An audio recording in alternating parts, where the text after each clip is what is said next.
Hi friends, welcome back to నైనా pharmacy. ఈరోజు మన వీడియోలో థ్రోంబోఫామ్ ఆయింట్మెంట్ గురించి అయితే తెలుసుకోబోతున్నాం ఫ్రెండ్స్. థ్రోంబోఫామ్ ఆయింట్మెంట్ యొక్క కాంపోజిషన్, యూజెస్, మెడిసిన్ పనిచేసే విధానము, సైడ్ ఎఫెక్ట్స్ గురించి అయితే ఈ వీడియోలో మనం పూర్తిగా తెలుసుకోబోతున్నాం. అయితే ఫస్ట్ టైం మీరు నా ఛానల్ చూస్తున్నట్లయితే ఈ వీడియో పూర్తిగా చూసిన తర్వాత మీకు యూస్ఫుల్ అనిపిస్తే లైక్ చేయండి, సబ్స్క్రైబ్ చేసుకోండి. మీ నుంచి నేను కోరుకునేది ఒక లైక్, ఒక సబ్స్క్రైబ్ మాత్రమే. వీడియోలోకి వెళ్ళిపోదాం. ఈ ఆయింట్మెంట్ని manufacturing and marketing Zydus health care limited వారు చేయడం జరుగుతుంది. 20 గ్రామ్స్ గాను ₹160.38 ఎంఆర్పి అయితే ఉంటుంది. ఎంఆర్పి అనేది ఫ్యూచర్లో పెరగవచ్చు, తగ్గొచ్చు. ఇప్పుడు ఈ ఆయింట్మెంట్ యొక్క కాంపోజిషన్ కనుక మనం చూసుకున్నట్లయితే ఇందులో హెపారిన్ సోడియం అనేది 50 ఇంటర్నేషనల్ యూనిట్స్గా ఉంటుంది. బెంజల్ నికోటినేట్ అనేది 2 mgగా ఉంటుంది.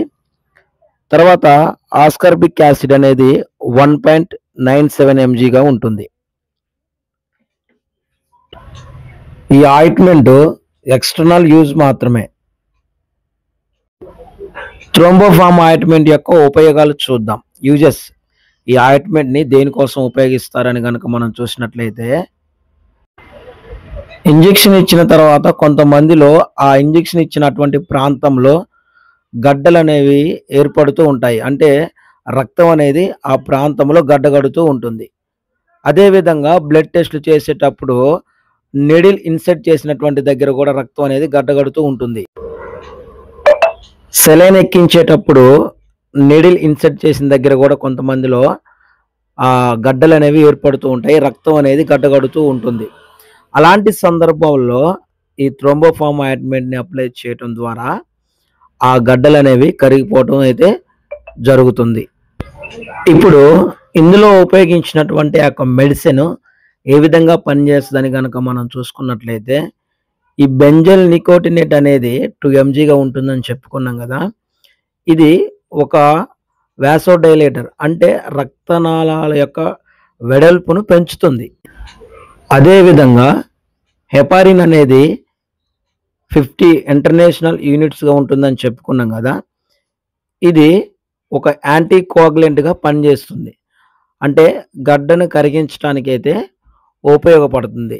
ఈ రక్తనాళాలు వెడల్పు అయిన తర్వాత ఈ యొక్క యాంటీకోగులెంట్, అంటే రక్తం గడ్డగట్టినటువంటి ప్రాంతంలో ఈ హెపారిన్ అనేది ఆ యొక్క రక్తాన్ని కరిగించడం ద్వారా రక్త ప్రసరణ అనేది సాఫీగా జరగటం ద్వారా ఆ గడ్డగట్టినటువంటి ఆ రక్తం అనేది ఫ్రీ అయిపోతూ ఉంది.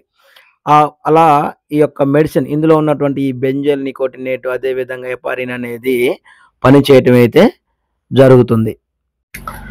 ఈ ఆయింట్మెంట్ని ఉపయోగించే విధానం కనుక చూసినట్లయితే, ఎక్కడైతే రక్తం గడ్డగట్టిందో ఆ ప్రాంతంలో ఈ యొక్క ఆయింట్మెంట్ని అప్లై చేయాల్సి ఉంటుంది.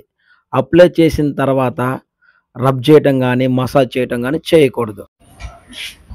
రోజులో 2 to 3 times వరకు అప్లై చేయొచ్చు. ఇప్పుడు ఈ ఆయింట్మెంట్ యొక్క సైడ్ ఎఫెక్ట్స్ చూద్దాం. సైడ్ ఎఫెక్ట్స్ అనేవి చాలా తక్కువగా ఉంటాయి. ఏంటని కనుక మనం చూసినట్లయితే, ఆ యొక్క అప్లై చేసిన ప్రాంతంలో రెడ్గా మారటం, మంటలాగా అనిపిస్తూ ఉంది. అలాంటి సందర్భాల్లో ఈ యొక్క ఆయింట్మెంట్ని వాడటం ఆఫ్ చేసి దగ్గరలో ఉన్నటువంటి ఫార్మసిస్ట్ని కానీ, డాక్టర్ని కానీ కలిసినట్లయితే ఎటువంటి ప్రాబ్లం అనేది అయితే ఉండదు. ఇదండి థ్రోంబోఫామ్ ఆయింట్మెంట్ యొక్క పూర్తి వివరణ. ఈ వీడియో కనుక మీకు యూస్ఫుల్ అనిపిస్తే లైక్ చేయండి, సబ్స్క్రైబ్ చేసుకోండి. మీ ఆరోగ్యం బాగుండాలని కోరుకునే మీ Veerababu. Thank you for watching.